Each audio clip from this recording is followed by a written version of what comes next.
উৎসবমুখর পরিবেশে সবাইকে কেন্দ্রে গিয়ে ভোট দেওয়ার আহ্বান প্রধান উপদেষ্টা। ফলাফল যাই হোক মেনে নেওয়ার আহ্বান।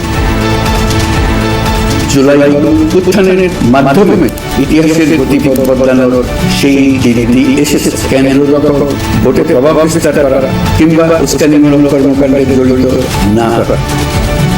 ভোটের জন্য প্রস্তুত দেশ। কাল কেন্দ্রে কেন্দ্রে পাঠানো হবে সরঞ্জাম। বৃহস্পতিবার রাতেই পাওয়া যাবে বেশিরভাগ ফল, জানালো ইসি। বাক্সগুলো অফলোড করার পরে সাদা ব্যালট তথা জাতীয় সংসদ নির্বাচনের ব্যালট আলাদা করা হবে, আর পিঙ্ক ব্যালট বা গোলাপি ব্যালট যেটা গণভোটের ব্যালট সেটাকে আলাদা করা হবে। গণনা কার্যক্রম একই সাথে শুরু হবে।